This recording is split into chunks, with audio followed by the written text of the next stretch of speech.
In this video, I'm going to address how you can add value even if you have all of your colors on the same layer.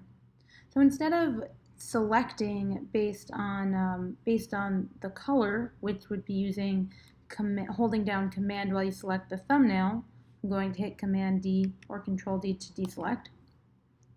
Instead, what we'd be doing is using either the quick selection tools or the polygon tool to add the value to each shape as a whole.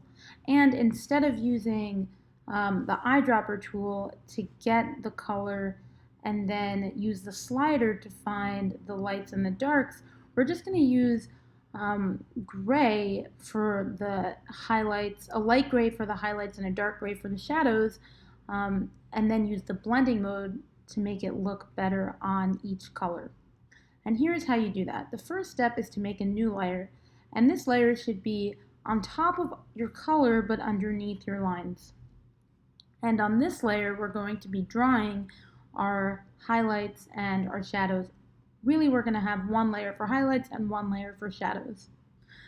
The next step is to select the thing that you want to add your highlights or shadows to.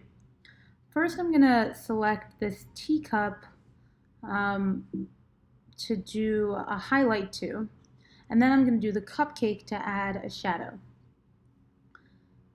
Instead of using the quick selection tool, I'm going to use the polygon tool. It's the third one down, the third tool down, and the reason I'm doing this is because while the quick selection tool is admittedly much faster, the polygon tool gives you a lot more control.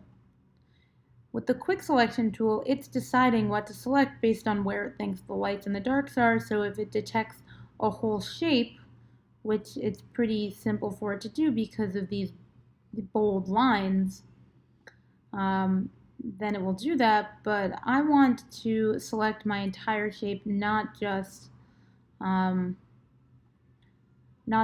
blue part. And the other thing is that, depending on if you wanted to select your entire shape to add, you just get a lot more control. You get to decide what to select when you're using the polygon tool.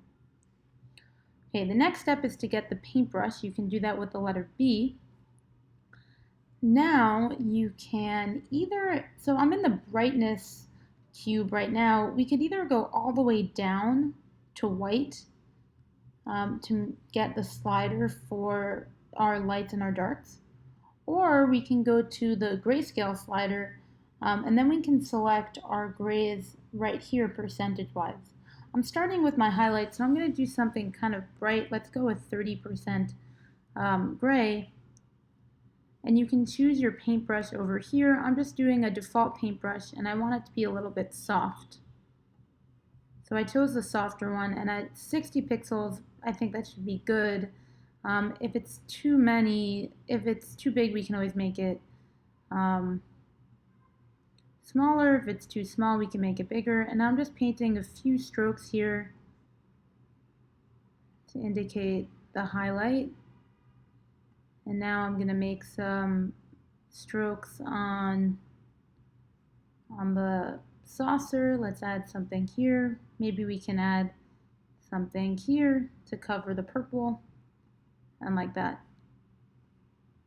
Okay, so now the next step, because we don't want it to end off being gray, we can change the blending mode, and that you do over here where it says normal. We can just play around here, and this will impact what is shown through.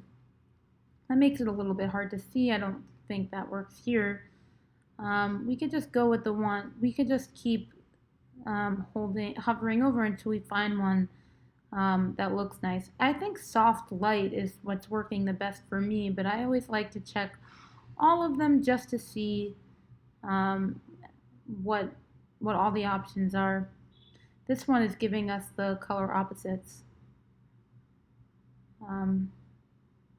Okay, I think that for me the best one is soft light. I think that's giving us the best highlight situation here. And that's how we would do the highlight there. Now I just hit Control or Command D to deselect. You don't even really need to make those selections. Those are just there to help you in case you wanted to be kept in the lines. You can really just draw on top without the selection. It just means that you have to be careful about getting out of the lines. Let's say for the teapot, I'm just going to go free-handed without making a selection. I'm going to make my paintbrush bigger because the teapot's a bigger shape. And now I'm just going to draw. Right? And that's one way that you could get value. Just by drawing. You don't even need the selection. And if you accidentally go into a place you didn't mean to, you can either hit undo or you can just erase it.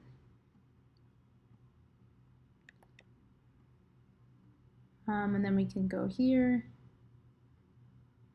So this is a little simpler way to get some highlights.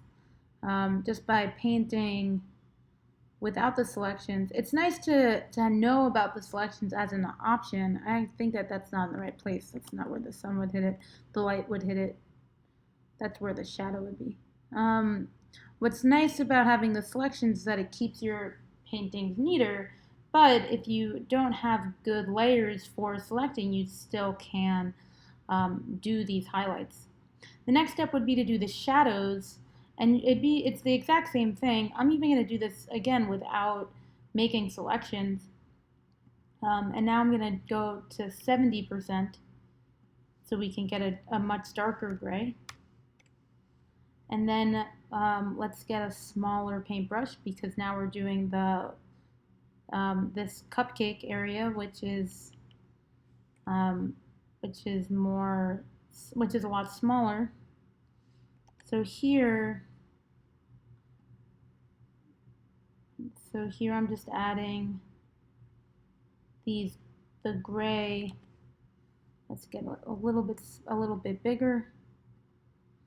So here we're just adding the gray lines to one side to give it some shadow.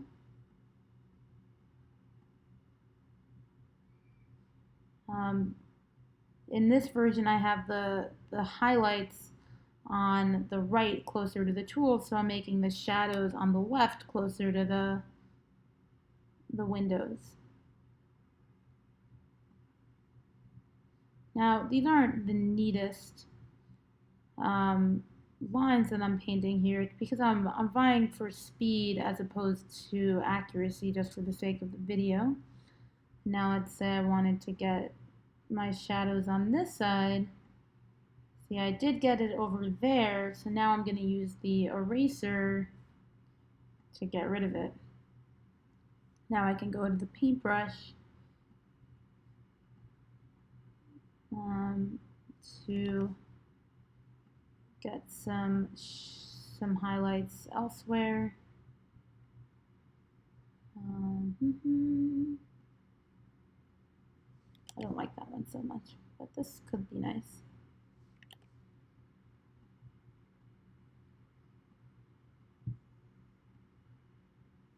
And hit E to get the eraser, and then you can just erase the mistakes. And now after you've done that, we can just, again, play with the blending modes until you find something you like. Some of them can look a little garish, which I don't think is ideal. In this one, I think overlay is the best one because it's giving you some darkness without really looking gross or garish. Hard light is also, I think, working. Any of these. Oh, that one's very fun, but it is not really what we're going for here. So I'm going to go with overlay because it's the most subtle yet still effective. And we can also add some